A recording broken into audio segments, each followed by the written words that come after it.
America's Best Leaders. The magazine held this reception today for some of those named in the story. They include pediatric neurosurgeon Dr. Benjamin Carson, Miami Mayor Manny Diaz, and Children's Defense Fund founder Marian Wright Edelman. The magazine's editor-at-large, David Gergen, moderates the forum. This is a little over an hour and a half.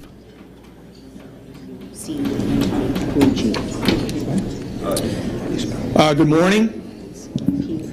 I'm Brian Kelly. I'm the editor of U.S. News and World Report.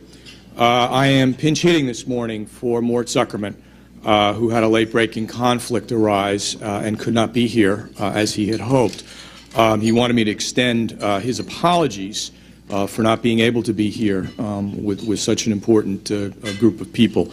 That said, I want to welcome all of you to this gathering on behalf of myself, my colleagues at U.S. News, who have worked on the issue, the magazine that you have at your seat, which lays out the stories behind our Best Leaders awardees today, as well as our friends at the Center for Public Leadership at Harvard.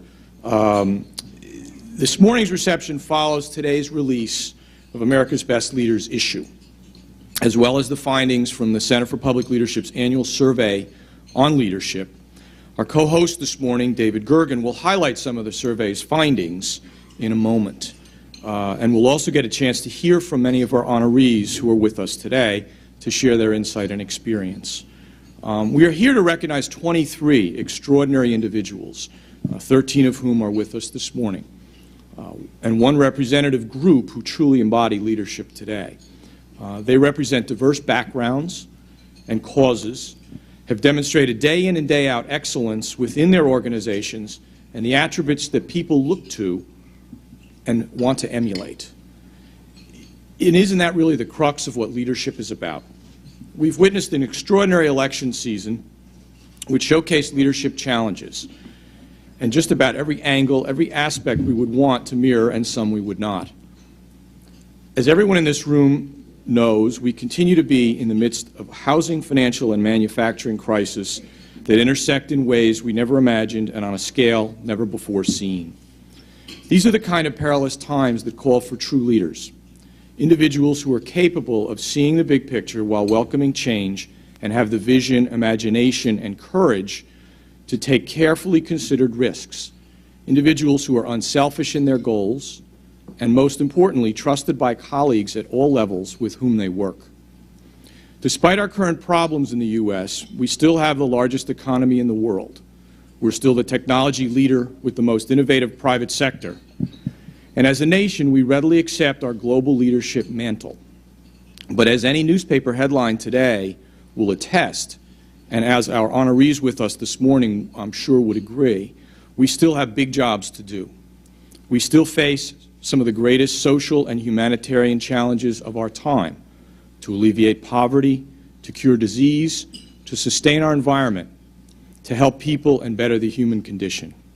Facing these challenges can be stimulating and richly rewarding.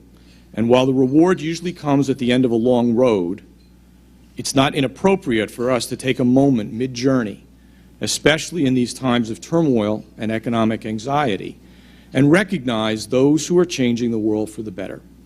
It is our privilege here this morning to extend that gratitude to our distinguished honorees. Please join me in thanking them and applauding their accomplishments.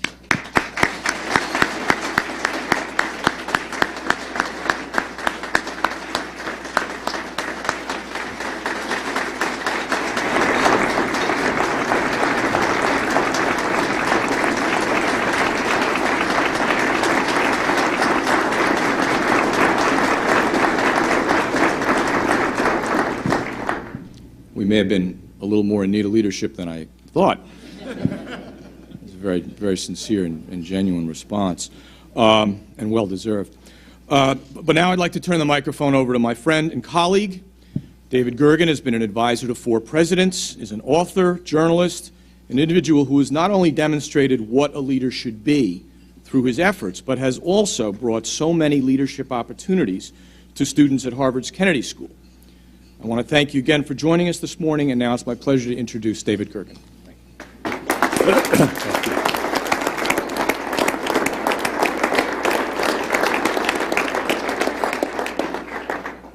morning, if you don't mind. I'm going to stand out here so we can have a conversation. And this is a rather long dais, as you can see. We have so many good people with us.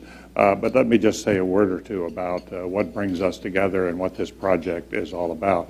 And I'm pleased to say that we're joined this morning by an audience on C-SPAN, which is broadcast live.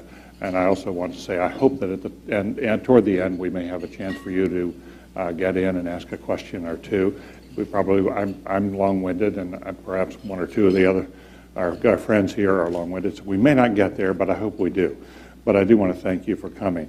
As Brian Kelly just underscored, there is a sense in the country today that we have a crisis of leadership. It's a widespread sense, and of course, there has been much about these last months in particular that have led Americans to that conclusion, but this has been building for a while. And now there is just below the surface, anywhere you go in this country, you find almost a pessimism about our future. At least that has been true until this past November. And the cratering in the economy, the fact that people, their 401s have turned into the proverbial 201ks, and there's just a sense that they're falling behind in a variety of ways, and perhaps even the country is falling behind. We at the Center for Public Leadership at the Kennedy School at Harvard have taken annual surveys about confidence in American leadership over the last 4 years in partnership with U.S. News. And 4 years ago, about 66% of people in this country thought we had a crisis in leadership.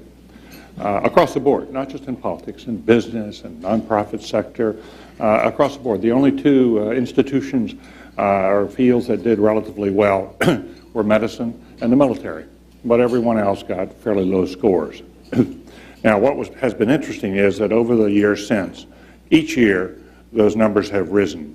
So we've started at 66% expressing a view of that we had a crisis, and that's now moved up to 80%. And there is a widespread view as well that unless we deal with that crisis, that the country itself will be in deep, deep trouble. There has, of course, been with the election in November a sudden injection of hope that with the coming of a new, young, very promising leader to the White House, that everything may change. I was just in Europe last week in Paris, and the word on people's lips was, now all things are possible. Well, that may be true, and we all hope that it is true.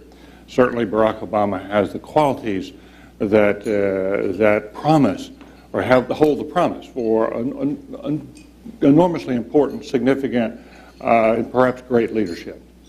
But our history shows that even those presidents who are the most memorable and have the greatest achievements never do it alone. There are always others in the inner circle, but more importantly, all across the republic who make a big difference. With George Washington, the quality of his cabinet was sterling, but in one community after another, people who stepped forward during the time of the Revolution and the early founding of the Republic, picked up the reins and were wonderful leaders, whether places like Philadelphia or Boston or New York or out in the rural countrysides, as Thomas Jefferson would remind us. There were many, many others who exercised leadership and made a big difference. And that has been true at every period. It wasn't Franklin Roosevelt alone who brought us the New Deal. A friend has just been reading Arthur Schlesinger Jr.'s account of the New Deal period, and it turns out Roosevelt doesn't even show up in the book until pretty deeply into the first 100 days. He's a minor figure until that happens. There are many, many others around him who were making a significant difference. That was true with Harry Truman. It's been true with John Kennedy. It's true with Ronald Reagan. It's going to be true in the Barack Obama period. That it is not the person in the White House who can do this alone. Barbara Bush used to say the most important decisions made in the country are not those made around the White House table. They're those made every day around the family dining room table. And there's much truth in that.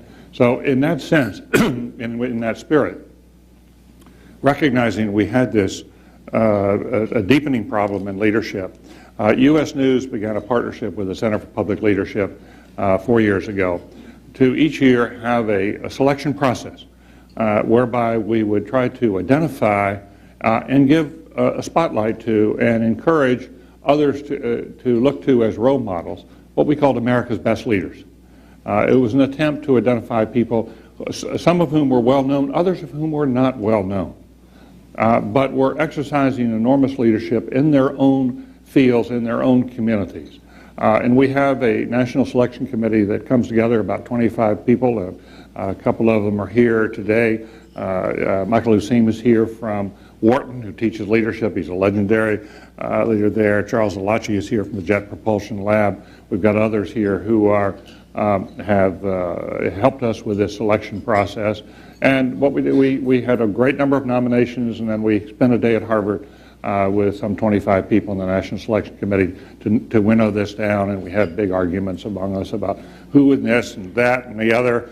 And from that, we started selecting 4 years ago these America's best leaders, and we have a wonderful, wonderful group today. I must tell you that I think the selection committee has done a pretty good job opening up the Washington Post today and seeing there, and on page 2 they have the pictures of 3 potential secretaries of education, and there's Arne Duncan from Chicago, who's the superintendent of schools in Chicago. Joel Klein, who's the superintendent of schools in New York, or chancellor of public schools in New York, and Colin Powell, all of whom have been in this group in years past. Just in year 1, we had General Petraeus before he went back to Iraq. He was selected because he was widely seen as this up-and-coming young star in the Army, and now this year we're very proud to identify the junior officers who are on active duty in Iraq and Afghanistan, have served there as one group of collective leaders, because we think that they are demonstrating the kind of leadership that ought to be recognized. You will want to know about the criteria in selecting best leaders. There were basically 3 criteria. Does this individual or group have a vision? Have they laid out a vision and a strategy for what they're trying to achieve? Very important. Even more important, are they executing well? Are they achieving results?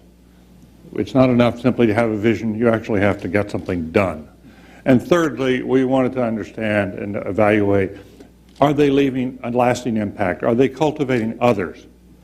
Are they building a team that will outlast their own time of leadership, so that this has a greater imprint over time? Those were the 3 criteria, and they have served us well. So enough from me.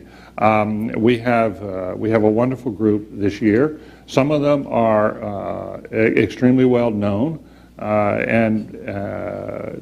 such as Secretary Gates of the Defense Department, coming out of public service.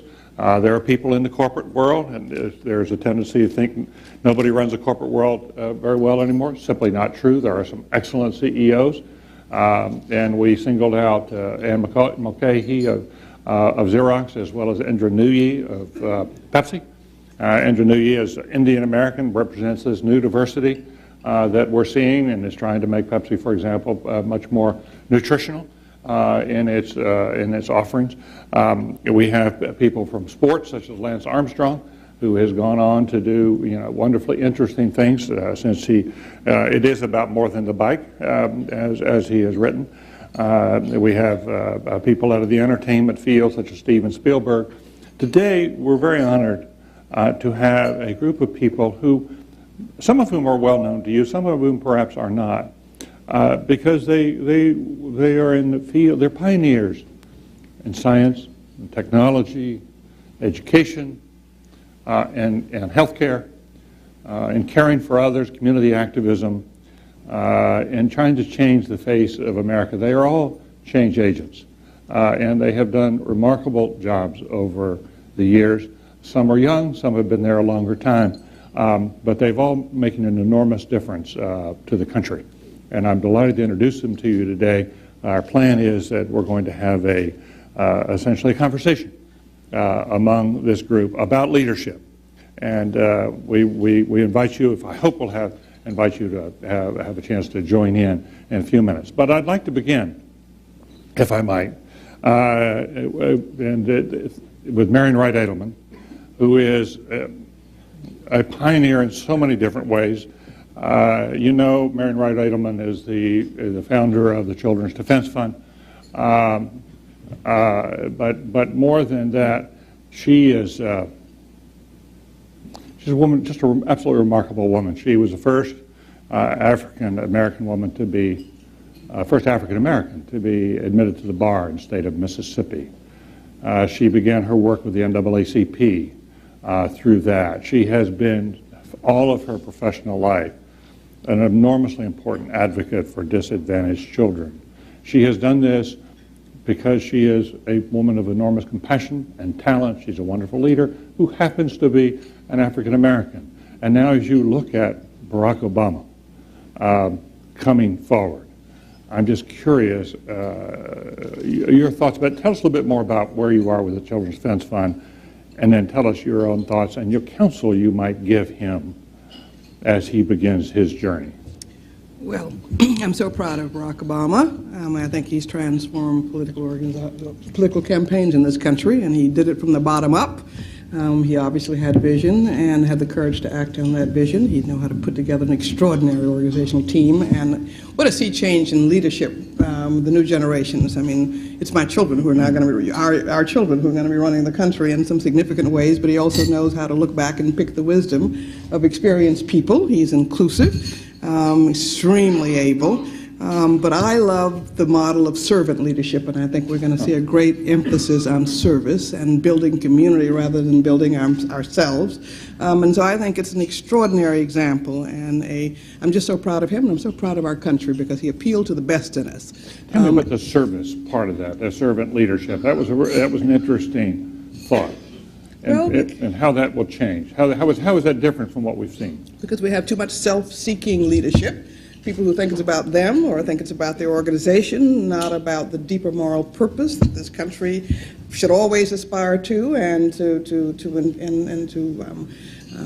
encourage the world to aspire to. And I think that it's so important that we begin to talk about us and what we can do, and young people can do, and old people can do if we come together. And I think it's very important, since he faces unprecedented challenges, that he engage all of us, and we understand that he can't do it alone. But it's about rebuilding the fabric of family and community, and what a wonderful family image, what a wonderful thing to come out of community organizing, which is finally going to be respectable, and to encourage young people to not go out to Wall Street, but to go out and work with people in poor neighborhoods, and help reweave that fabric of hope and reweave that fabric of community. And so he's demonstrated this, and so I think that this is about how do we move on to the next major movement for freedom and justice, been putting some meat on the bones of hope, jobs and education and early childhood investment and health care.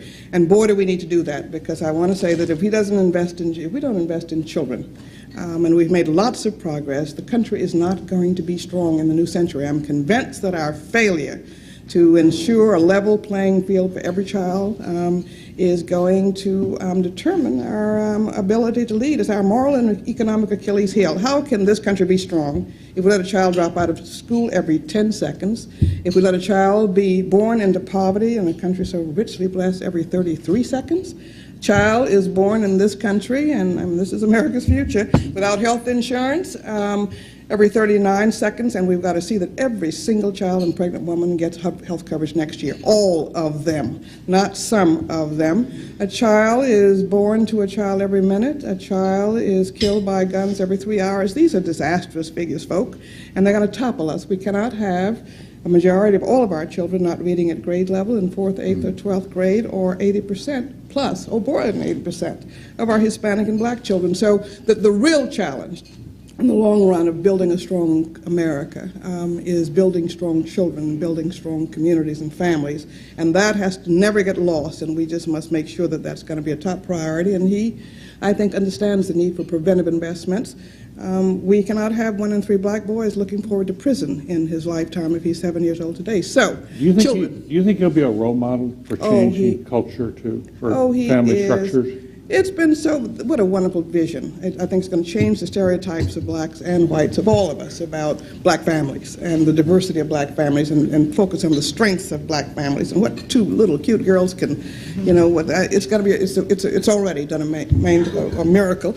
And talking with children, and I was in a youth detention facility last week, and a young man who is, he's 15, 16 years old, who is in there for felony concerns. All of a sudden, they all have hope. He said, you know, I couldn't envisage a week ago before the election that I could even get my GED. He says, I think I'm going to go for my PhD. It's just kind of, people have a bounce in their walk and a smile in their step, and hope has just been rekindled, and it's a wonderful thing. And they all say, if he could do that, coming from where he came, mother on food stamps, person of color, all over the world, destabilized, no father in the home, I can do this too. So it's just an extraordinary moment that we've got to seize, but we've got to get together and organize and help him be the great president I think he can become. Thank you. That's Ben Carson.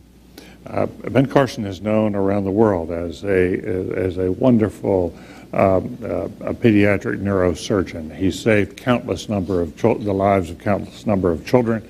He is the number of surgeries he does a year is about twice that of most people in his field.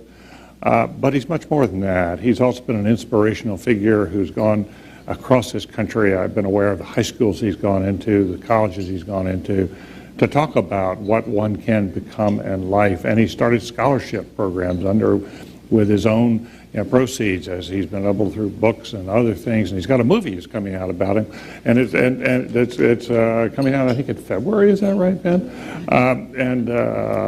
But you should know that Ben Carson did not start out with a lot of advantages in life.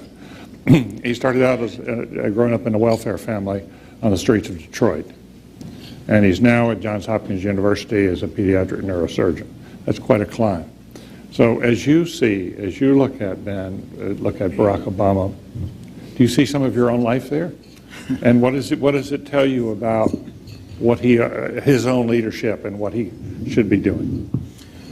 Well, you know, it's absolutely a wonderful thing that our country has reached a point where they can elect somebody who looks like Barack Obama. I think that's a wonderful statement about our maturation. But, you know, I was asked in an NPR interview not long ago why I don't talk about race very much. And I said, it's because I'm a neurosurgeon. And, you know, he looked at me with questioning eyes, and I said, well, you see, when I peel back that scalp and take off that skull and I'm working on the brain, I realize that I'm working on the thing that makes the person who they are. It's not the wrapping. And, you know, we've gotten so caught up in the wrapping that we don't pay attention to the gift inside. And we all have these tremendous gifts, and I think it's one of the things that a mature society begins to look at. What I would recommend to the new president is to make sure you have a very good understanding of the history of this nation.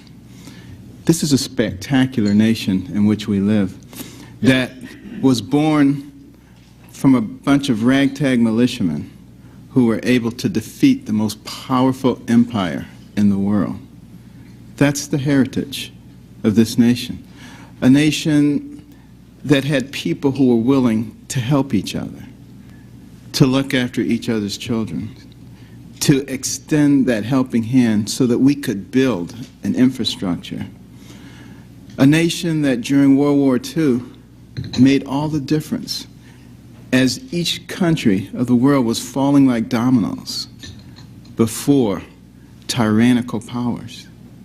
And the only thing that stopped it was the United States of America, a country with the ability to send its young men from the country, the suburbs, the cities, to fight a war in 2 different parts of the world, a country with the ability to send its young women into the factories to build more airplanes, tanks, and mortars than anybody could imagine, a country that through its might and its determination changed the course of the world.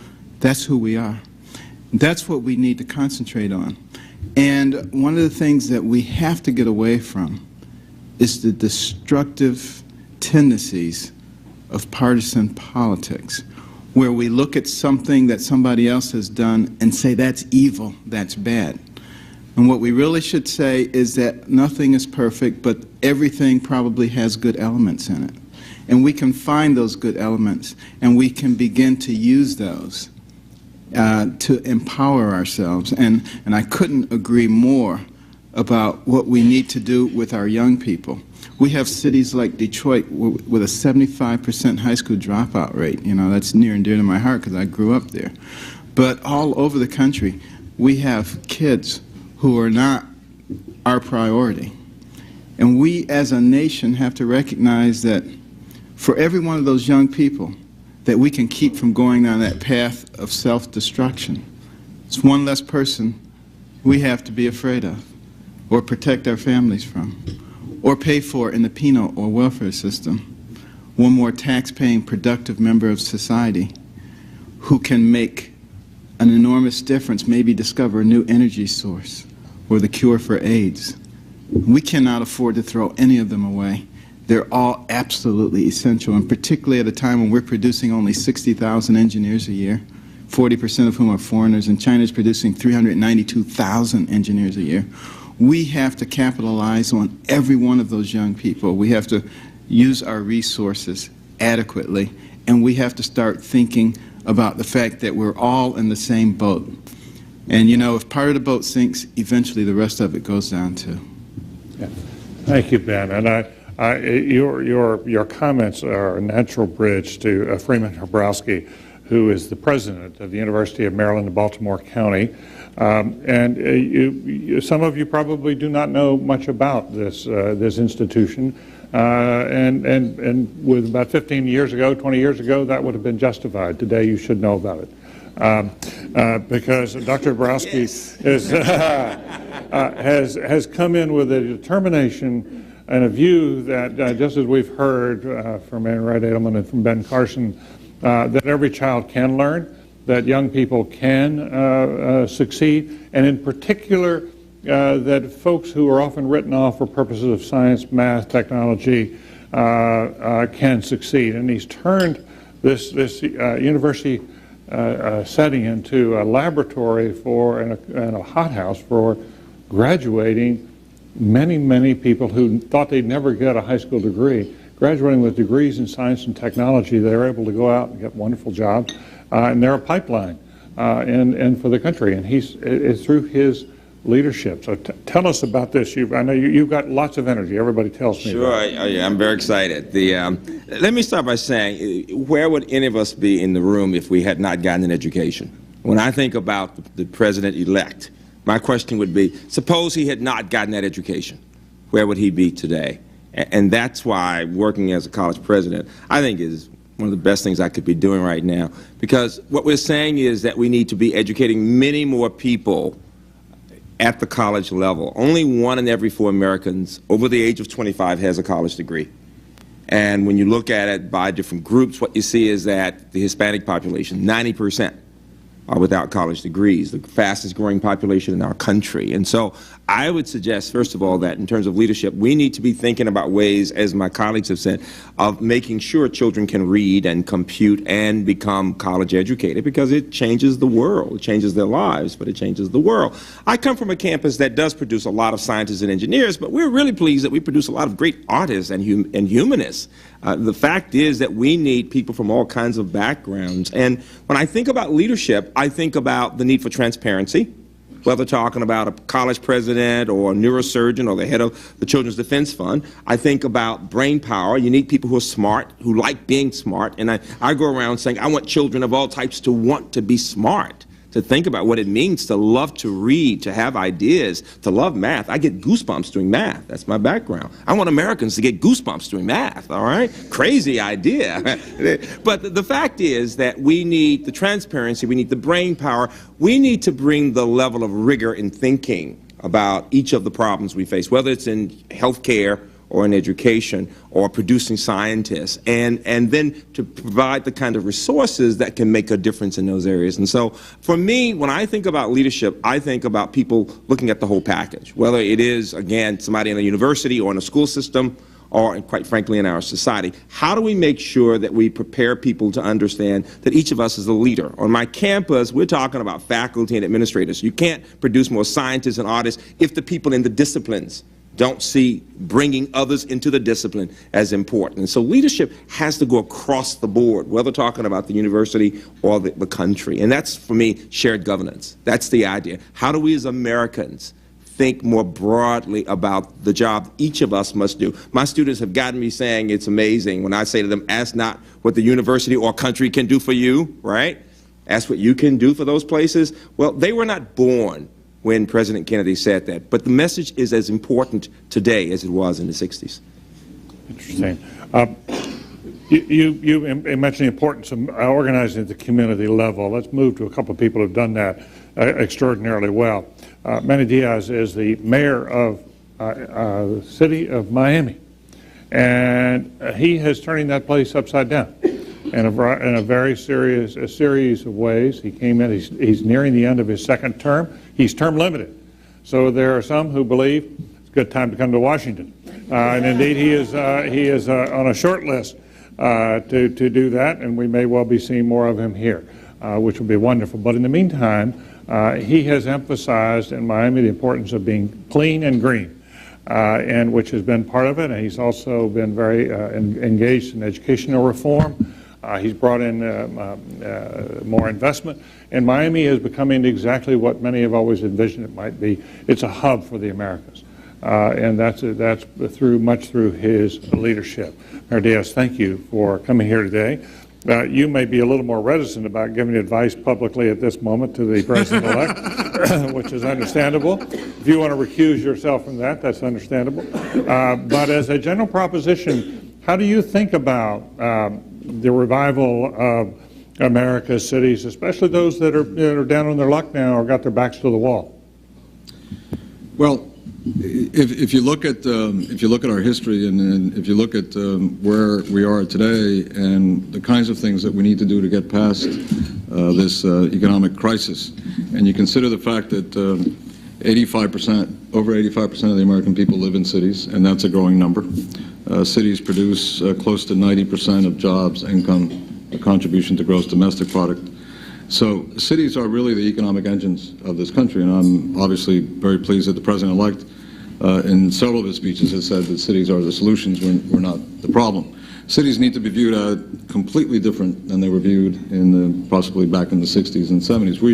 We are the solution today. We're not a problem, and I'm obviously pleased to see that there's so much talk about a stimulus package, what we in the Conference of Mayors refer to as an economic Main Street stimulus package. You're president of the U.S. Conference of Mayors. I am, and we've been working, for example, recently on putting together a stimulus package, and just in our first round of cities that responded, which was around 150, there's $25 billion worth of projects that can be shoveled in the ground within the next 6 months, and we can create 250,000 jobs, which, as we all know, is close to the number we just lost last month, and we continue to lose. So if you want to quick jumpstart the economy, cities are the places to do that.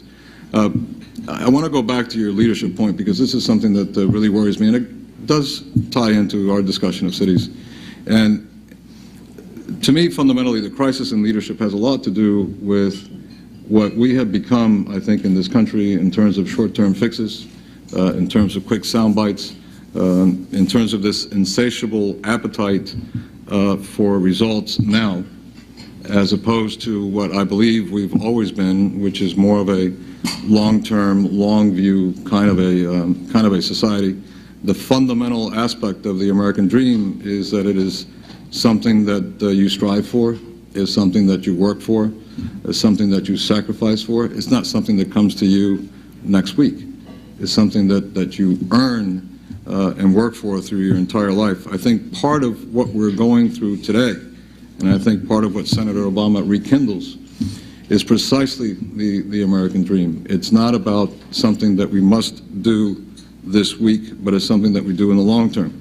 Now that brings with it obviously serious public policy implications. I think most of my friends on the dais here have talked about how we have failed to invest in people. We failed to invest in education. We failed to invest in health and all the kinds of things that build a strong society and build a strong economy. To me, that's a function of that malady that we're in today, that we just look for today, we don't worry about tomorrow. We need to go back to that in America. We need to go back to that, especially in this era where we're living at a time where, I think the opening speaker said we're the largest economy in the world, but let's face it, there's some real competition today in a way that we've never had it before, from places like China and India and Brazil and others. And so let's not look at today as a crisis, a financial and a credit crisis that we have to overcome. Most people believe that we will. Is it going to take a year, 2 years, 3 years, or 5 years? The real question is, what is America going to be when we get past this crisis? And where are we going to stand in the world, and have we cured a lot of the root causes that have gotten us here in the very first place? Does it make a difference how we, in terms of what we achieve in the long term, the ways we go at trying to cure the current crisis? Oh, sure it does, because you have to invest in people. All the statistics that have been mentioned about how half of our children in large cities are failing to graduate from high school. 60% aren't reading at math, at the grade level in math and English. I always say, I like to say in the streets of Miami, it's cheaper to buy an AK-47 assault weapon than it is to buy a PlayStation. I mean, there are some very fundamental issues that are at play here in our society today that we have to make a concerted effort to reverse. And I think the message that President-elect Obama talked about during his campaign was precisely that. It's about thinking ahead again. It's about thinking about where we all want to be as Americans. And he symbolized, I believe, the feeling that all of us have, that we have to change. We have to change the way we look at ourselves. We have to change the way we think of ourselves as a country, the way we've been acting as of late, and start thinking again about how great we are, how great we've been, and how much greater we can be. Interesting. Well, the famous hockey player Wayne Gretzky used to say that the success in hockey comes from, you don't skate to where the puck is, you skate to where the puck is going to be. It makes a big difference. Regina Benjamin, you have been right down there on the front lines working in a community. Regina Benjamin grew up in the South, was the first first African-American woman to head up a state medical association, and it was in the state of Alabama. That is a marvelous accomplishment, but I think the larger accomplishment is that she has built a community center. She's a family physician. She's built a community center in a shrimping village on the Gulf Coast, and she spent a lot of her life worrying about people who couldn't make it otherwise, and she's been there for them in addition to becoming a national advocate and a national activist. So tell us a little bit about your life and how you think of the Barack Obama coming to the presidency, how he can make a difference in communities like yours. Now tell me, how do you pronounce? Because I was looking at that and I said, I'm going to mispronounce this, so I thought I would ask you. It's Beulah Battery, Alabama. Beulah Battery? Alabama. The Bayou of the Fort, Beulah Battery. Most people confuse this with Louisiana, but it's because it says Bayou La, but it's actually Alabama. Everyone who sees Barack Obama can identify with something in his life or something. My community is diverse. We have 60% white, 30% Asian, Vietnamese, Cambodian, Laotian, and about 10% black and others. And every one of them can identify with something, from his multicultural, multiracial, the community side of him. The people who are wealthy can identify with the fact that he's gone to an Ivy League school, or he or his wife. So there's something that can be identified. That servant leader style is what appeals to me. What Marion Wright Edelman was talking about earlier. Exactly. And so what I've tried to do is just kind of, if you see something that needs to be done, you just do it. And I've used other organizations and groups to help whenever I could. The medical societies, the American Medical Association. One of the early leadership lessons that I learned was being in a magazine or in a paper, in a newspaper, and getting a letter, or actually an envelope in the mail from kids. It was a letter, it was an envelope with like 30 kids had written, second graders said, "I want to be a doctor just like you," because they'd seen something in a paper. So you really never know who's watching. And one of the stories that really taught me that was that one, and when I was on the board of the American Medical Association.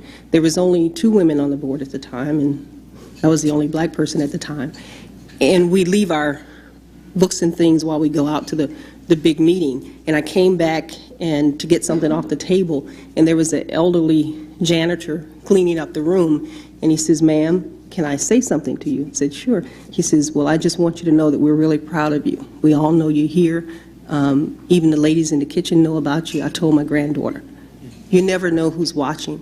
And so that leadership role is yours whether you want it or not. When you go home for Thanksgiving, the kids, your cousins, are going to be looking up to you. You have a role to play no matter who you are. You may be the only one that's gone to college. You may be the one that's in high school as a kid, and the little kid is looking up to you. But somebody's always there, and you can help them by the things you do, by the places you are, and the way you act when you're there. Interesting. Thank you for all that you're doing there, persevering there. Not easy.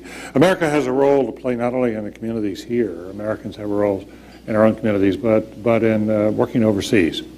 Linda Rottenberg, who is here, is one of those individuals who is doing it through the civic sector and has become a role model for many social entrepreneurs. This is this new emerging wonderful movement of mostly young people, but some older, who are bringing their entrepreneurial spirit to social change and forming organizations that are trying not only to help people but to change the systems themselves. And we're going to meet 3 of the social entrepreneurs here today. Linda is one of them. She started an organization called Endeavor. She's a Yale Law graduate. She came out and was a little uncertain where to go and decided what really could help to change the world were entrepreneurs in other countries who were in emerging countries who were trying to get off the ground. And Endeavor, in effect, screens and then provides not only financial assistance but mentoring to entrepreneurs in these developing nations who have got a business model, they've just gotten started, and with some help, they could go to scale. And she's worked with over 330 entrepreneurs around the world with their organization. They've created tons of jobs, and with, I think, over $2.5 billion in revenue a year now or something like that from some of your alumni. I'm not sure you call them your alumni. What you call them? Endeavor entrepreneurs. So they're fellow entrepreneurs. But Linda, tell us from your perspective, this entrepreneurial spirit, many would argue, just along with innovation, are going to be keys to America's growth over the long term, going to Mayor Diaz's point, and you're thinking about that for the world itself. Tell us about what you would tell Barack Obama about dealing with the world. Mm-hmm. Endeavor is now operating in 11 emerging markets across Latin America, Africa, the Middle East, and Asia. So apart from the fact that there are many people in these emerging markets who know how to deal with financial crises, that he could tap into that experience.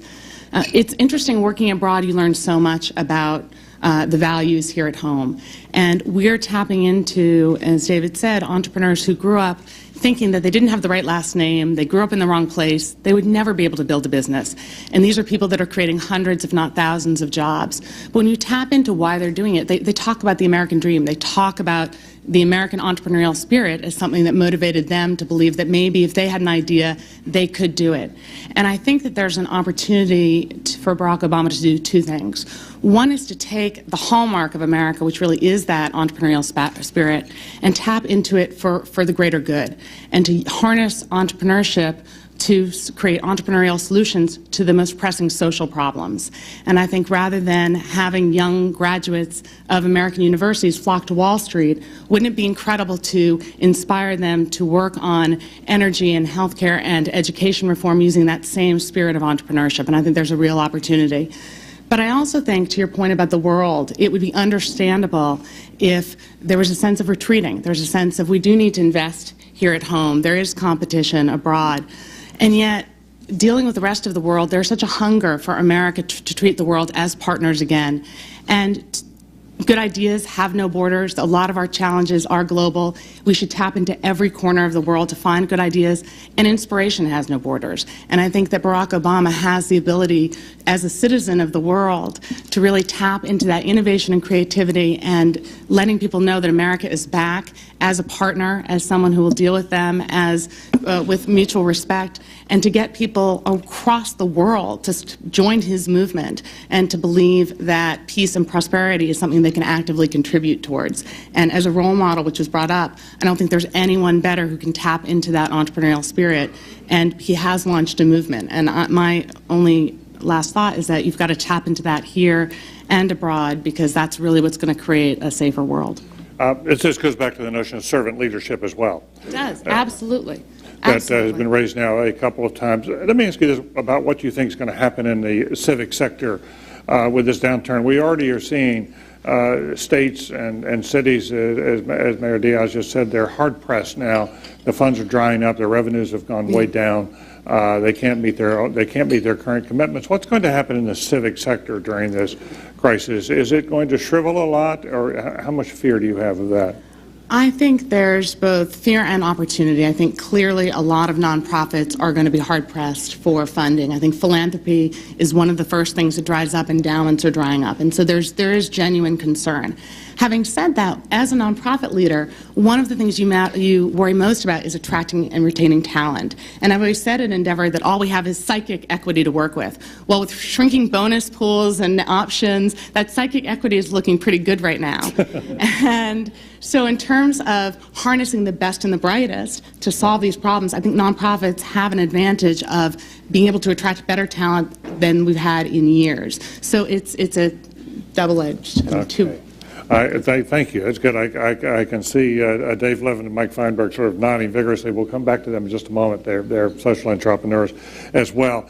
But I want to turn, if we might, and it's very related to the spirit of entrepreneurship, the question of innovation in the country, and in particular in the sciences, the science, mathematics, STEM, as it's often called. Science, technology, engineering, and math, which David Baltimore has identified as being critical to our long-term future. David Baltimore is someone who could easily have retired to the sidelines, put his feet up after he won a Nobel Prize at the age of 37 in science. He's a biologist. And he won this prize very, very early for his research, and he could have continued to do lab bench research. Could have done very easily, but he became an institution builder, and he was president of Rockefeller University, and much more recently has done a marvelous job at Caltech as president of Caltech, where the Caltech had been, I think it's fair to say, emphasized heavily the physical sciences, and I think that he brought the life sciences much more into the picture there. But while there and over the course of this, he has become one of the country's foremost advocates for STEM, for science, technology, engineering, and math. Someone who's been very concerned about the near divorce between government and the scientific community in recent years. And how we bring the scientific community back into the public square where it should be, where all of us can learn, especially those of us who are sort of outside that community. We're liberal arts majors. We don't understand it. We're a little intimidated. We don't understand the language, but we all know we need it, and we need to have ways to have discourse about this. He's even hosted radio programs I once he got me out of a bed somewhere in Scotland to get on a radio program with him about 3 or 4 years ago in the summer.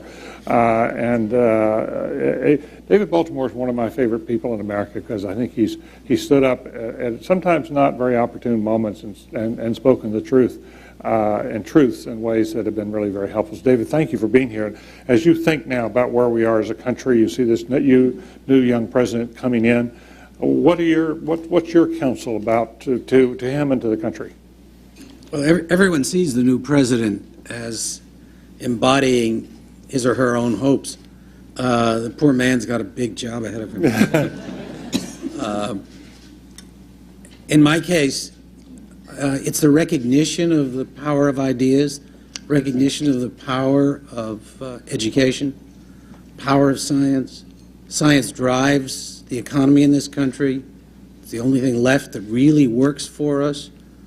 Everything we do as people now involves us in science, whether it's our little iPhone or it's our DVD or it's our livelihood. And we are falling down in the education of scientists.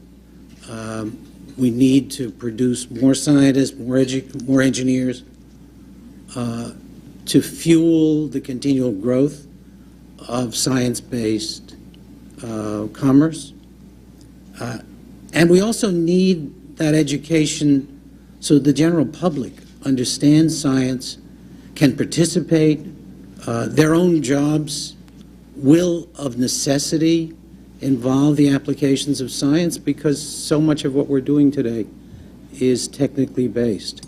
An education in basic mathematics is one of the best things you can get. And we also have enormous problems in front of us. Science is really about the future. It's about creating the future. And we need to create a new energy base in this country. We've got to get away from fossil fuels.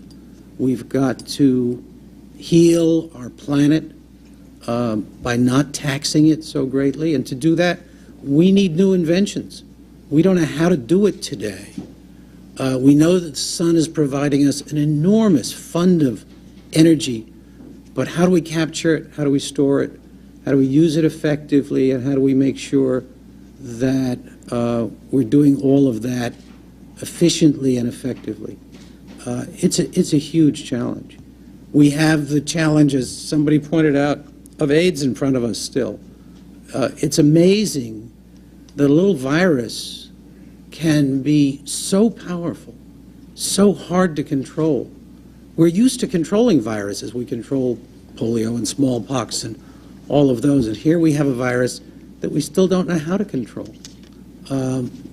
We need inventive people, people who think new ways about this problem because the old ways haven't worked very well. All of that is a challenge to the new president because we've lived through now a period in which science hasn't had a good name in Washington, let us say. It hasn't been the basis of decision-making. It hasn't been free to speak openly about its knowledge and discoveries. It's had to toe a line of political correctness. And science can't do that. It can't work effectively for us unless it is free to speak what it sees in front of it. Yeah, the new administration is talking about a chief technology officer, yes, and that has considerable advantages to it. But I can remember the day when the president's chief science advisor was one of the central players in the inner circle. Yes. That wasn't very long ago. It wasn't. We remember the greatest of those, Kistiakowsky and Jerry Wiesner and others. And I think a chief technology officer is a very good thing, in particular for putting developing a commonality across technology in the government, which I think President-elect Obama feels very strongly about. But it doesn't replace the need for a science advisor who can see the broad range of science, biomedical science, energy-based science, all of the social science, all of the various aspects of science that impinge on our lives. And we should not forget the military, because our ability, for instance, to put up these drone airplanes is absolutely dependent on the highest level of technology. And our ability to stay in a leadership role in the world is very importantly involved in maintaining military strength. So is it your general view that Mayor Diaz talked about the rise of other nations, other competitive nations, China and India and Brazil, he mentioned. Is it your general view that science and technology are at the heart of the competitiveness issue as well? Absolutely. The quality of jobs that we have here in this country. The quality of jobs, our livelihoods, our ability to contribute to the world. But we shouldn't take, to my mind, a protectionist view of that. We should be open with our science the way we always have been.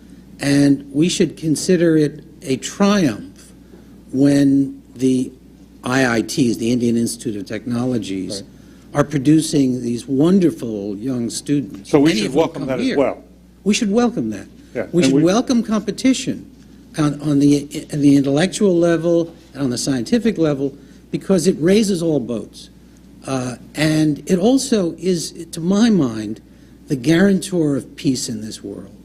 If we can all be strong, if we can all be working against each other on an economic level, but not at a military level, I think we'll have a much stronger world. So I'm very much in favor of supporting the development of the universities of China, the universities of India, and of course, in particular, the educational level in Africa. Interesting. Dr. Grabowski, you wanted to jump in here. All right. First of all, I agree with David. Science and technology can't have boundaries. We have 4 math professors from the Indian Institute of Statistics, and they're incredible. And we will have people going back and forth. But this is what I wanted to say as we think about competitiveness. He's absolutely right. We must have a transformation in our thinking about science and technology in America. We tend to believe science and tech for those people over there, whether at the university or in our system. And when you think about the liberal arts, people forget math and science really are. Mathematics is one of the liberal arts, quite frankly. We don't think that way here. We think you're either a history English person or you're a science and tech person.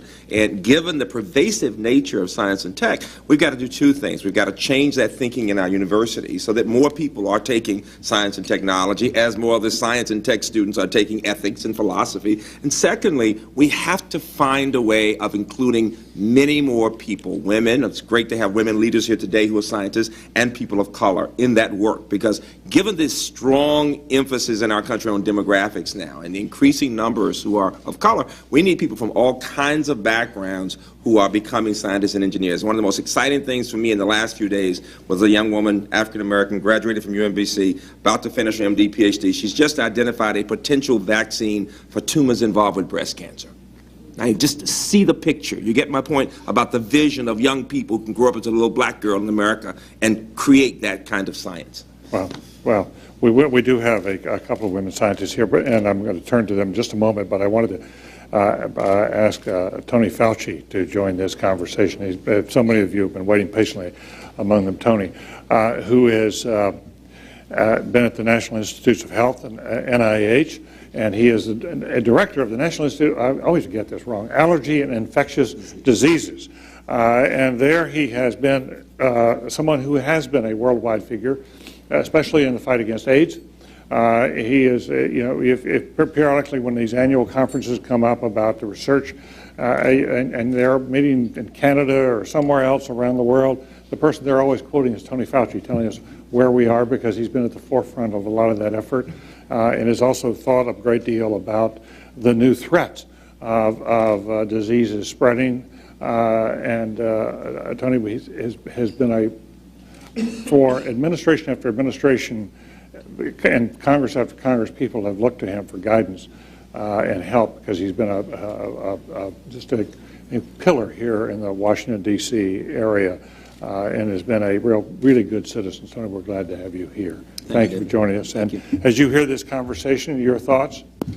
Yes, David. One of the things that comes to mind, first of all, ditto many times for what David Baltimore just said about the importance of the support of science, all sciences, but in my area of interest and expertise, certainly the biomedical sciences, and how important it is for us to maintain our leadership role in the world. I thought of what Ben just said about how wonderful and great America is. One of the reasons why we're great, because we have extraordinary talent and entrepreneurship, particularly in areas such as the sciences. We've spawned the biotech industry. So these are the things that we cannot afford to lose leadership in. Now, in my mind, very closely related to that is another issue that has to do with the American spirit, and that is the whole issue which I know that the President-elect knows this, but I would just underscore this to him and for him, is the importance of global health. We know now, sometimes painfully, that we live in a global community, particularly regarding the interactions vis-a-vis the economy, security, political, and other issues, environment, etc. One of the areas where we have and we should continue to accelerate it is to be a leader in the propagation of global health. If you live in a global community, global health is going to be critical to the entire health of every aspect of that global community. Now, HIV is just one of the areas that are involved. I believe that we have, and I think we've done a pretty good job thus far, but it needs to be accelerated, played a role in looking at how the United States of America can be the leader in the issue and the area of global health diplomacy. If you go to Africa now, based on some of the things that have gone on with the PEPFAR, the President's Emergency Plan, the Global Fund, the Gates Foundation, the Clinton Foundation, you go to Africa and you see people who actually love us because for what we've done. So what we can do for those people is extraordinary. If you take HIV/AIDS, AIDS is something that we absolutely have a major responsibility to do, not only in this nation, but globally. The numbers are still astounding. We've actually gotten to the point where we have some sort of a complacency, because in the United States, when you have the accessibility of drugs that can essentially have people lead relatively normal lives, that we've accomplished so much that that's enough. We really cannot rest on our laurels. There is, I always use the terminology when I talk, David, of we've accomplished much, but we have much, much more to do. If you look at what's going on, when we went to Africa the first time to look about what we could do there were about 50,000 people who were on anti-HIV drugs, mostly people who couldn't afford it. With the programs now, we have 3 million people on therapy. That's the good news.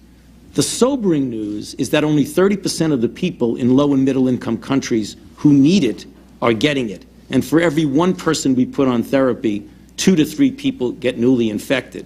So when I talk about global health and the challenges and our humanitarian responsibility, it is not only in sub-Saharan Africa and the Caribbean, it's right here in the United States. Many of you in the room are not from Washington, D.C. You could put your jogging clothes on now in about 10 minutes, be in the epicenter of an epidemic that rivals sub-Saharan Africa. In Washington, D.C., 5% of the entire population is infected with HIV. In the United States, there have been more than 500,000 deaths. There are 1 million people infected with HIV, 25% of whom do not know they're infected, and the majority of transmissions are from people who do not know that they're infected. The African American population in this country is disproportionately facing a great disparity in the burden of disease. Now, one final comment that I think is important, and that has to do with things beyond HIV. It's interesting that HIV was first detected in this country, thought incorrectly to be a disease of gay men in big cities. We know now that it's a disease of low and middle income countries. 90% of the cases in the developing world, 67% are in sub-Saharan Africa.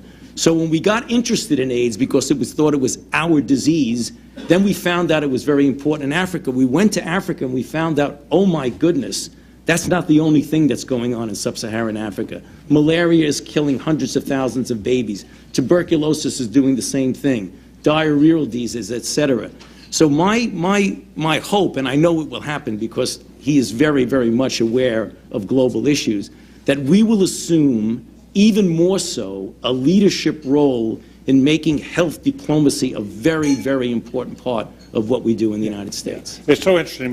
What I find in the younger generation coming up now, we see this at Harvard, that there's just and we see at the undergraduate level, there's just a spike, a rising boom of people, young people who are interested in global health and in this global health diplomacy and would like to join in that. We just get a number of kids applying now to the School of Public Health, and yeah, Duke and Marion Wright Edmund was just going to second. I could not agree more with the focus on global health, but I want to put one invisible problem, which is really the mother of all issues, and the fact that over 7 million mothers and infants, the single largest, the way I frame it, cause of death each year is pregnancy and childbirth. And we lose over 7 million mothers and infants, most in sub-Saharan Africa and South Asia, from pregnancy and childbirth, lack of basic health infrastructure, of skilled birth attendants, of emergency obstetric care. And this is where I think we have to start, because all these others are symptoms of this lack of poverty and basic health infrastructure. And we need to really make sure that all mothers can live, because children need their mothers, and this is something that we can do something about and change so much of what you're working on, Anthony. Terrific. I know your comments will also bring a smile to the lips of Rajiv Venkayas here, who's a leader at the Gates Foundation in public health and global public health, and they've been thinking a lot about that. We just had conversations about it. It's been interesting with, I think Barack Obama's election has also helped us to understand that there's a very large pool of people in this country. The country has been largely, governed by and led by, let's face it, people who look a little bit like me, white males, and that we need to break away from that, and we need to open up. And he's shown us in one fashion how to do that. But now there are women who are coming forward in areas that they were breaking in that were regarded as all boys clubs, especially NASA. NASA has been historically sort of seen as a all male preserve. But there are 2 women with us today who were nominated because they are leaders, the first 2 women who have ever won positions of leadership at NASA for space missions. And these are missions that they themselves propose, and that they are essentially, they go through a competitive process, and that recognize, and they have these teams, and they're often leading these teams. One is Maria Zubar, who's here from MIT, and the other is Fiona Harrison, who is here from Caltech. They're both professors at those universities. Maria is looking at questions that deal with, right now, with, as I understand it, I may get this wrong, the gravitational pull of the moon. Is that correct?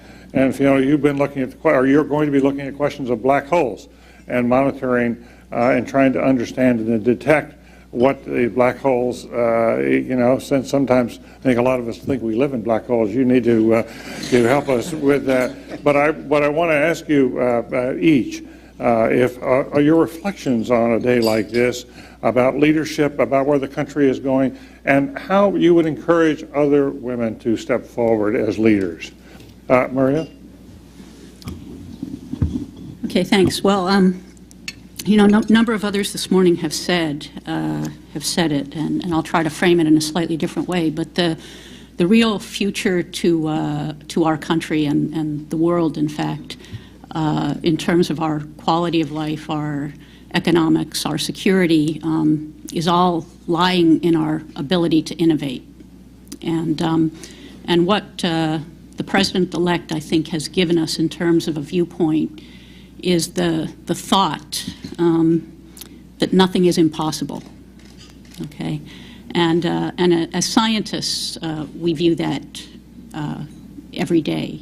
We have to believe that nothing is impossible, and in fact, we try to push back the boundaries and to discover what is out there,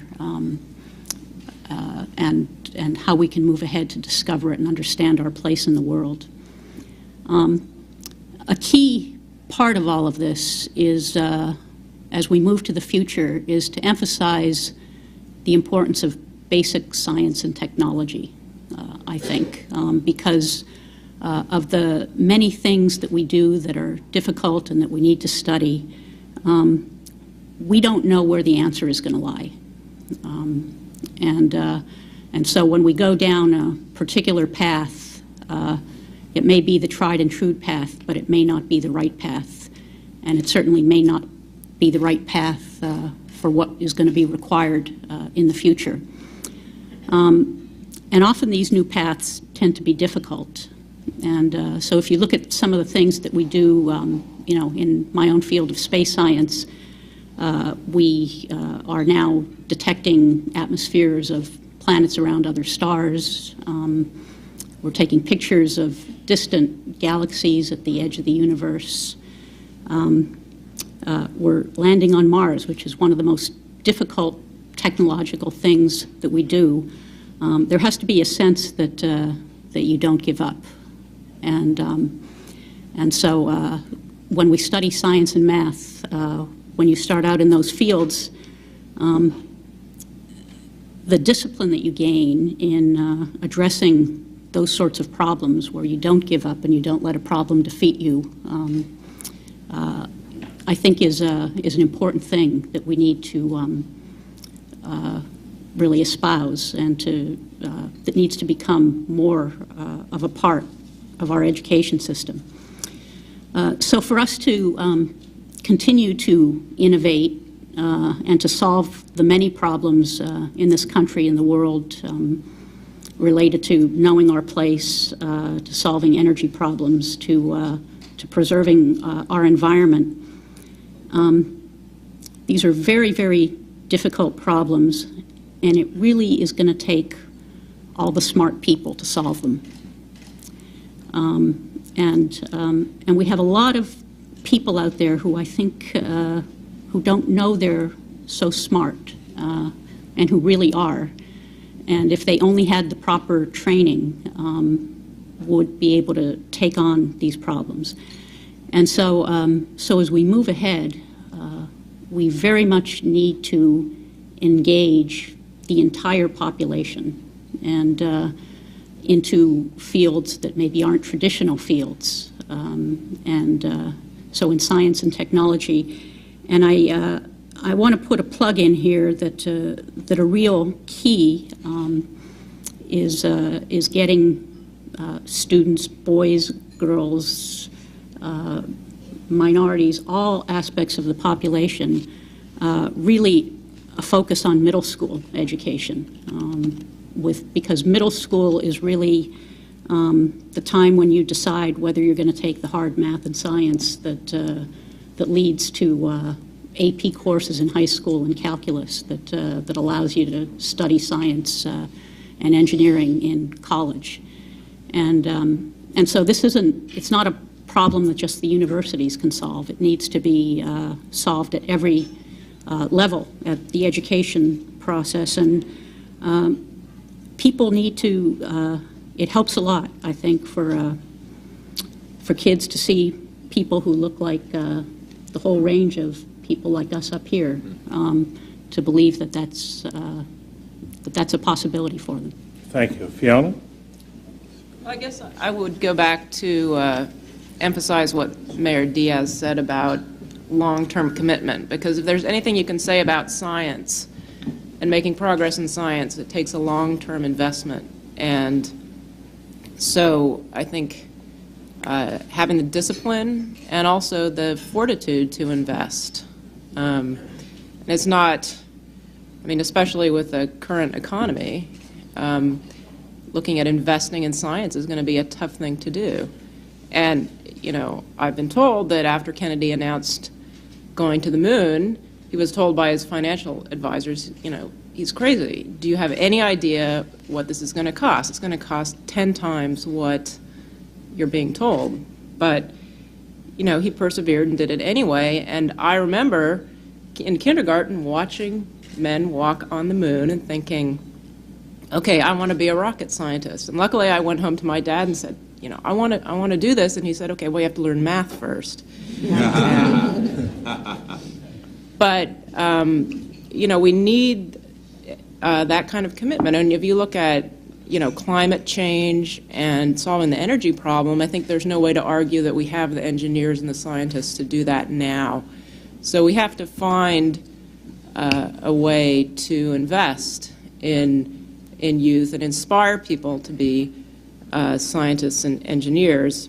And, you know, when you look at, you know, the Mars rovers and how many Charles could probably tell you how many hits the website got when the rovers landed.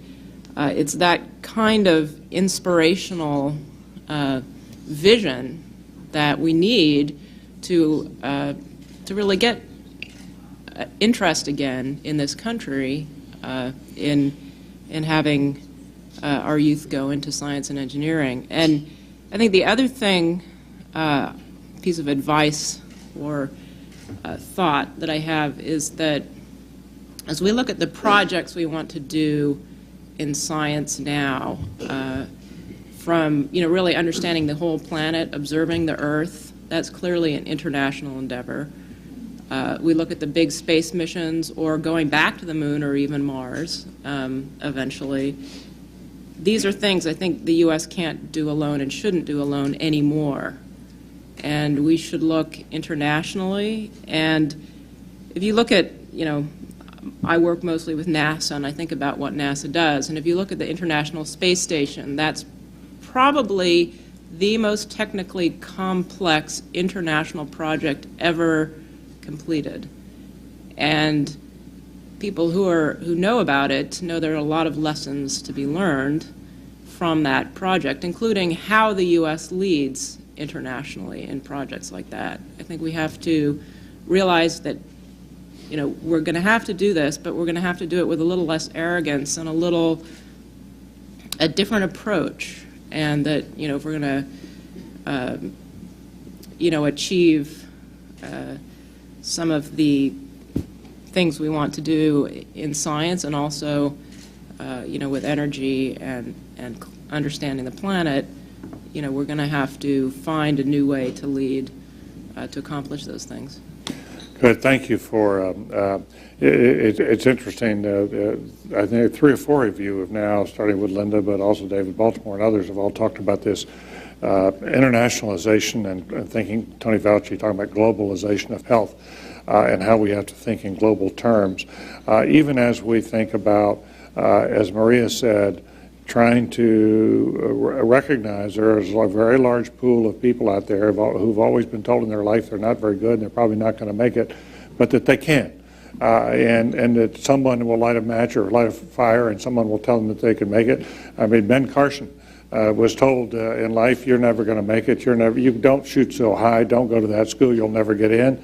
And he persevered and got into a lot of schools that his advisors were saying were beyond his reach. We have 2 young men here today who are part of this social entrepreneurship movement, who've made it very much central to what they're all about, is trying to build schools that will provide avenues up, ladders up, for a countless number of disadvantaged children, most of them minorities, and that is Dave Levin and Mike Feinberg. They were both. There's a wonderful book coming out about them that's written by Jay Matthews, coming out. Ben's got his movie, they've got their book. It's a book by Jay Matthews at the Washington Post, who's their education writer, and has written a book about these 2 young men because of the institution. And I call them the Tom Sawyer and Huck Finn of the public education reform effort.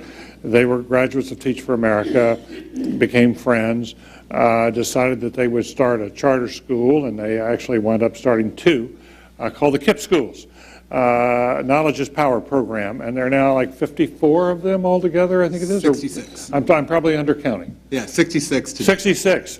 Well, I'm sorry, I didn't look at that. I'm actually about a week out of date. But they're growing rapidly.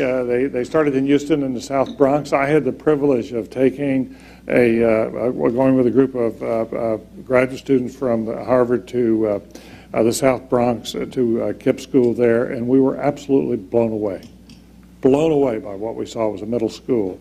It was fascinating, and it is they have proven that yes, kids can learn, and kids from poor families, kids from broken families, kids from inner cities, every child can learn in the right environment and with the right efforts and with the right kind of investment, as Marian Wright Edelman would underscore.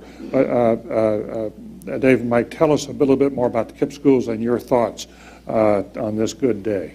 Well, first, Dave, as teachers, we're really impressed with the setup you did here, because it's a great example of classroom management by separating the two of us. So we'll tag team this one. You know, Dave and I, as you said, we're Teach America teachers that just got really frustrated what was happening early in our careers as new teachers in the early 90s when you'd go in the teacher's lounge, instead of teachers exchanging ideas on how best to come up with solutions to problems, everyone was just finger pointing. The elementary teachers blame the high school teachers blame the middle school and elementary teachers blame the parents and the parents are blaming the teachers, everyone's blaming the central office, everyone's blaming each other, and underneath it are the kids that aren't learning. And so Dave and I, one night in late '93, decided to point the finger at ourselves, and decide that we were part of the problem, and the solution was going to be to not take any more shortcuts, roll up our sleeves and really get after it, start a program which turned to a charter school. We were going to motivate kids to come to school from 7:30 in the morning until 5 o'clock in the afternoon, come for 4 hours on Saturdays, come for an extra month in the summer, do 2 hours of homework a night, and the focus on whether we were talking about fifth graders or high school or pre-K now is on getting the kids to and through college.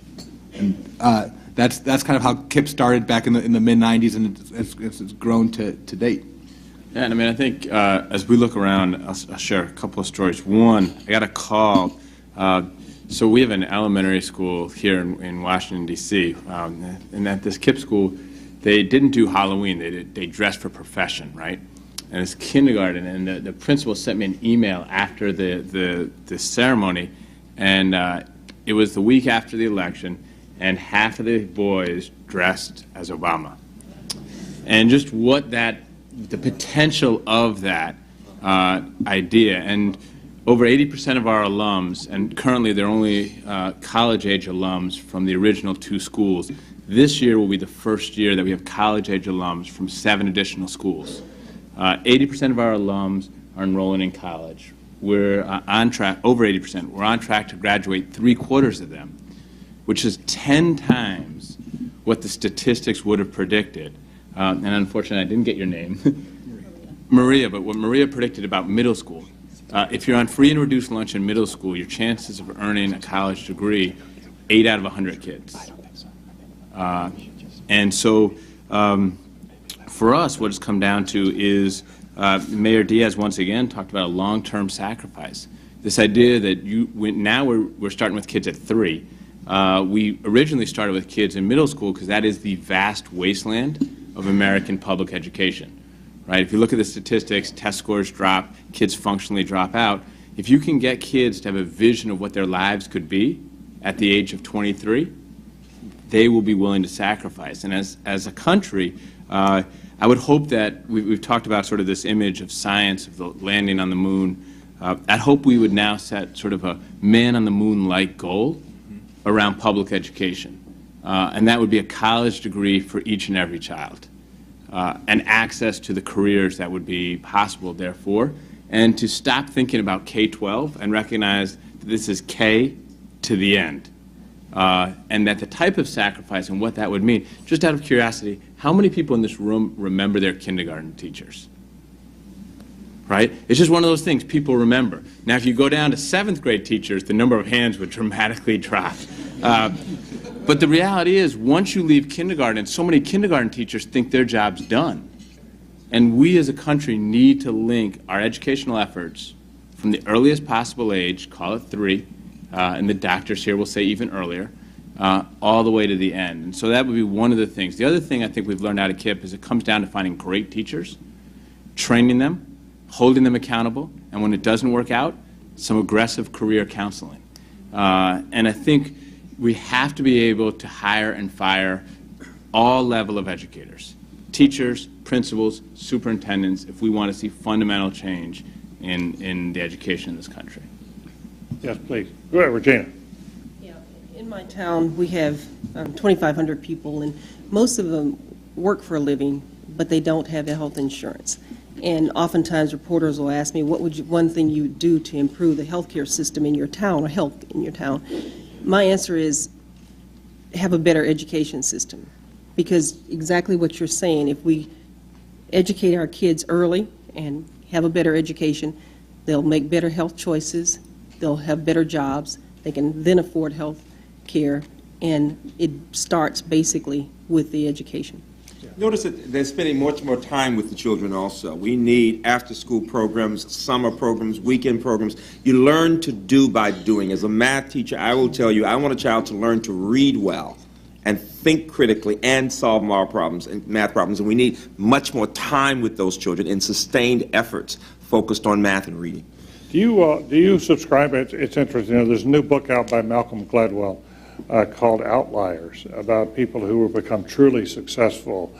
And it's not, he makes the argument it's not only talent, but it's also the community around you that supports you. But very importantly, it's hard work. And he says a variety of studies have concluded that to become a real master of a field takes about 10,000 hours. That's a long time. Is that about, Ben, you're shaking your head, that sounds about right to you.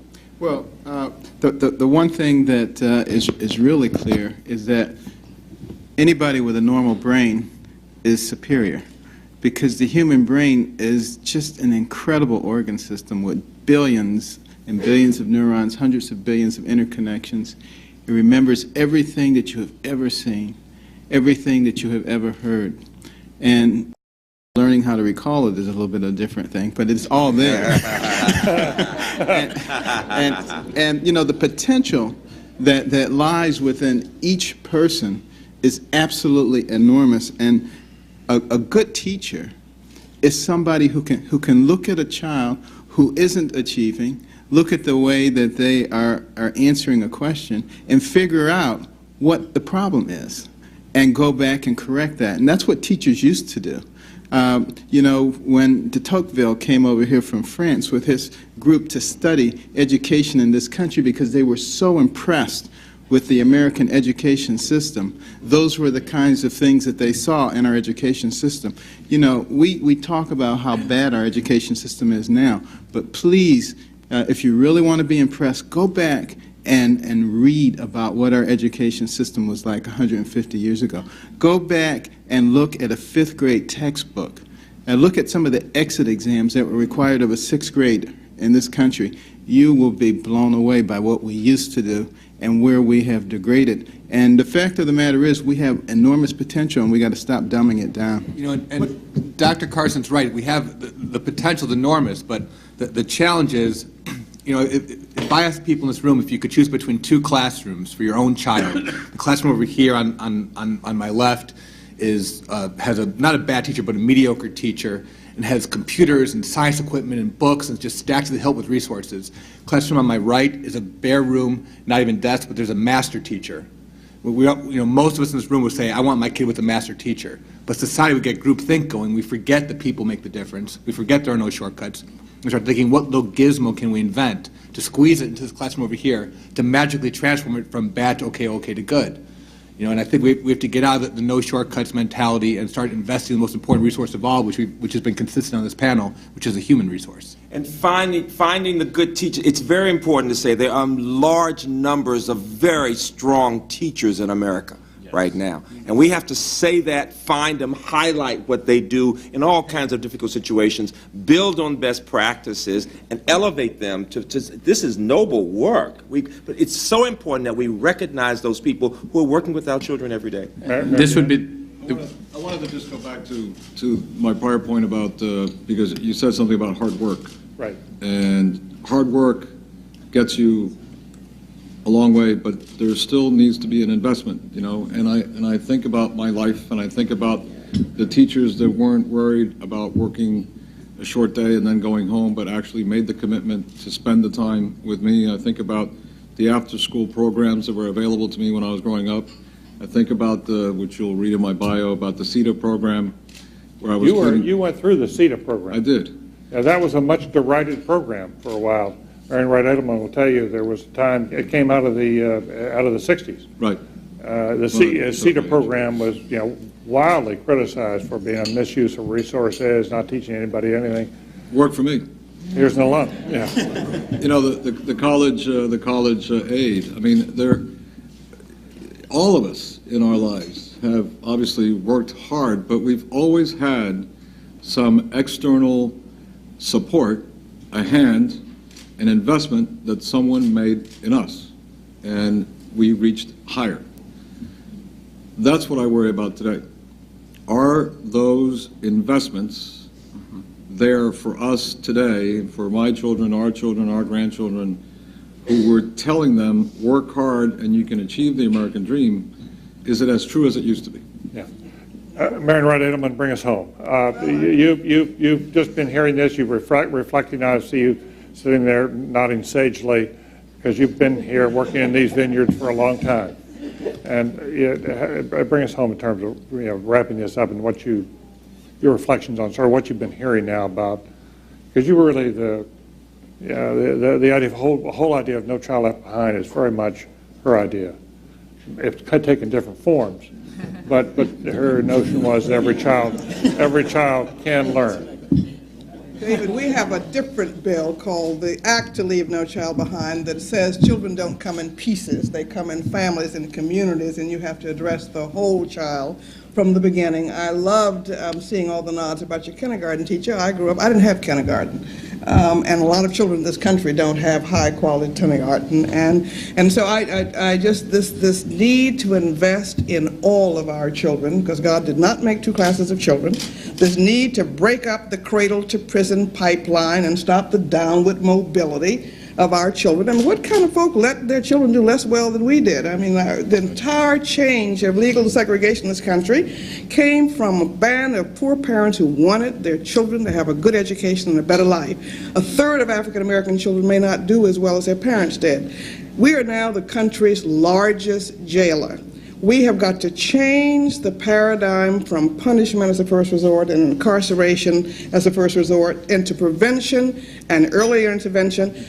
Frederick Douglass said a long time ago that it's easier to build a healthy child than to repair a broken man. Our states are spending on average 3 times more per prisoner than per public school pupil. Is there a dumber investment policy you can think of? We've got over 2 million people in prison, 7.3 million people who are on parole, on probation, or in prison, and we're funneling children at younger and younger ages into prison rather than to college. We have got to break up this cradle-to-prison pipeline. We've got to replace it with a pipeline to college and to jobs and to strong family formation, and that is the #1 goal that any new administration, any sensible country must undertake. How are our children going to compete with the Chinese or with the Russians or with the Europeans if they can't read and write? And if we can send spaceships to Mars or land rovers on Mars, why in the world can't we teach children to read by 4th grade? And so we just need to change our priorities and say we're going to make sure that our children come first. And we start next year by tackling child poverty, which is outrageously large, and it's going to get worse in this economic downturn. We must end child poverty in this rich nation and extreme child poverty. We must give every child health care and prenatal care so they can be born on a more level playing field, invest in early education, high quality early education, and the continual supports they need to get through your wonderful schools. We know what to do. We just don't love our children and don't have enough common sense to take that long-term commitment to other people's children. And these are all America's children. Our poor children are going to make as much, they're going to have as much to say about America's future as our wealthy children. And so our creed demands that we treat every child's life as of equal value, but our common sense and economic leadership in the future demands that we invest in every child and give them a healthy and fair and safe start in life. And if we can't do that, what are we about? What is America about? This is the American dream. And it's time now to get about the business of finishing the job of the last civil rights movement by putting the economic and social underpinnings beneath every family and every child. And so it's so exciting to think that we might begin to see every child understanding they can be president or be a rocket scientist. But that's our great opportunity and our great challenge, and I think we can do it.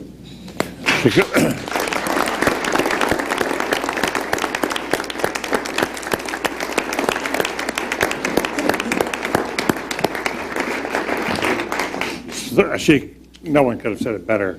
But I hope that for all of you here and for our C-SPAN audience, that you conclude these moments together with a sense of optimism about what we can be. We've gone through a season of pessimism. We're right now in a country that is in a deepening financial crisis, economic crisis. Unemployment's going to get worse. Lives are going to get worse. But there is reason to hope. We do not only have a new promising leader and a new team coming into government, but more importantly, we have people like this who are out in our midst, out across society, who are leading in their fields, in their areas, in their communities. And I think what unites them, given their many disparate backgrounds and areas of concentration, is that they're all people of passion. And they care deeply about lifting the quality of life in the country for all citizens, giving everyone a shot, making the Declaration, the dream of the Declaration, a reality in our lives. And the challenge we face is, how do we not only recognize these good folks, but how do they become role models for others? How do we encourage now a new generation of leaders to step forward so that we multiply the number of leaders in our society, that those who really do care about America and about the quality of life in the world. I thank all of these folks for coming today, because I think they do give us inspiration. They bring us wisdom. They bring us understanding that comes from that hard work, those many hours that they put into their own lives. They care so deeply about their communities. We want to thank U.S. News for sponsoring this project. I commend to you this new issue of the magazine. You will find longer portraits of each of these individuals there. I want to thank Brian Kelly and his team who put this together, from the Center for Public Leadership, Andy Zalecki and Donna Calico and others who are here from the center. I want to thank them. I want to thank you all for coming. But most of all, if you would join once again in thanking these good folks for their wonderful leadership.